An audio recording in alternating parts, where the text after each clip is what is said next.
Friends, ఈ వ్యక్తి tomato ఇటీవలే ఒక కొత్త కారు కొనుక్కుంటాడు. తన ఫ్యామిలీతో కలిసి రోడ్ ట్రిప్ కు వెళ్లాలని ప్లాన్ చేస్తాడు. అందరూ రెడీ అయిపోతారు. హైవే మీదికి వెళ్లగానే టొమాటో క్రూయిజ్ కంట్రోల్ ఆన్ చేస్తాడు. స్పీడ్ ని గంటకు 120 కిలోమీటర్లకి సెట్ చేస్తాడు. ఇది చాలా అడ్వాన్స్డ్ సిస్టమ్ అని ఫ్యామిలీకి చెప్తాడు. ఒక్కసారి సెట్ చేస్తే చాలు, గ్యాస్ పెడల్ తాకాల్సిన పని లేదు, కారు తనంతట తానే నడిచిపోతుంది అంటాడు. కానీ కొద్దిసేపటికి పరిస్థితి పూర్తిగా మారిపోతుంది. అకస్మాత్తుగా క్రూయిజ్ కంట్రోల్ సిస్టమ్ లో గందరగోళం మొదలవుతుంది. బోర్డు కంప్యూటర్ పూర్తిగా ఫ్రీజ్ అయిపోతుంది. ఎంత ట్రై చేసినా మళ్లీ స్టార్ట్ అవ్వదు. టొమాటో బ్రేక్ వేస్తాడు. క్రూయిజ్ మోడ్ నుంచి బయటికి రావాలని చూస్తాడు. కానీ ఏమీ పని చేయదు. కారు మాత్రం 120 స్పీడ్ తో అలాగే దూసుకెళ్తుంది.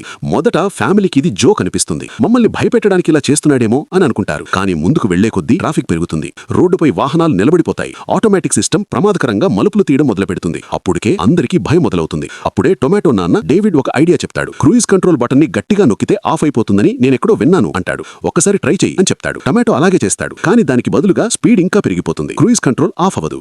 డేవిడ్ వెనకడుగు వేయడు. మళ్లీ ట్రై చెయ్యి, ఈసారి పూర్తిగా నొక్కి వదిలి మళ్లీ నొక్కి వదిలి చూడు అని చెప్తాడు. అలా చేయగానే కారు ఇంకా వేగంగా దూసుకెళ్తుంది. పరిస్థితి మరింత భయంకరంగా మారిపోతుంది. టొమాటో వెంటనే కార్ సేల్స్ మెన్ నీల్ కి ఫోన్ చేస్తాడు. ఇలాంటి టైంలో ఏం చేయాలి అని అడుగుతాడు. కానీ నీల్ ఇంకో కస్టమర్ తో బిజీగా ఉంటాడు. ఆసక్తి లేకుండా మాట్లాడతాడు. డోర్ ఓపెన్ చేసి కాలు బయట పెట్టు, అదే బ్రేక్ అని వెటకారంగా చెప్పి ఫోన్ కట్ చేస్తాడు. టొమాటోకి కోపం వచ్చిపోతుంది. పూర్తిగా నిరాశైపోతాడు. ఇంతలో ముందు భారీ ట్రాఫిక్ జామ్ వస్తుంది. ప్రమాదం జరగకుండా ఉండేందుకు టొమాటో ఎడమ కుడివైపులా మలుపులు తిప్పుతూ కష్టపడతాడు. కారులో ఉన్న వాళ్లంతా భయంతో వణికిపోతారు. ముందు 3 కార్లు పక్కపక్కనే వెళ్తుంటాయి. ఢీకొనకుండా ఉండేందుకు టొమాటో ఒక్కసారిగా కుడివైపు సర్వీస్ ఏరియాలోకి మలుపు తిప్పుతాడు. కానీ లోపలికి వెళ్లగానే అక్కడ నిల్చున్న BMW కార్ని ఢీకొడతాడు. అక్కడ ఉన్న యువకుడు కోపంతో బయటికి వస్తాడు. గట్టిగా తిట్టుకుంటాడు. కానీ టొమాటో కారు ఆగకుండా ముందుకు వెళ్లిపోతుంది. ఆ యువకుడు కూడా తన కార్ తీసుకుని వెంటపడతాడు. అదే సమయంలో దగ్గరలో ఉన్న 2 హైవే పోలీసులు టొమాటో కార్ పిచ్చి వేగంగా వెళ్లడం గమనిస్తారు. వెంటనే ఒక పోలీస్ హెల్మెట్ వేసుకుని బైక్ మీదెక్కి చేస్ చేస్తాడు. కొద్దిసేపటికి పోలీసులు టొమాటో కార్ కి దగ్గరగా వస్తారు. కారులో ఉన్న కొంతమందిని సురక్షితంగా బయటికి తీస్తారు. గర్భవతి అయిన జూలియాను మాత్రం రెస్క్యూ టీం హెలికాప్టర్ ద్వారా బయటికి తీస్తుంది. కారు పైకప్కి తాడు కడతారు. ఒక్కొక్కరిని జాగ్రత్తగా రక్షిస్తారు. చివరికి అందరూ సేఫ్ గా బయటపడిపోతారు. అందరికీ ప్రాణాలు దక్కుతాయి. భయం తగ్గుతుంది. అందరూ పెద్ద ఊపిరి పీల్చుకుంటారు.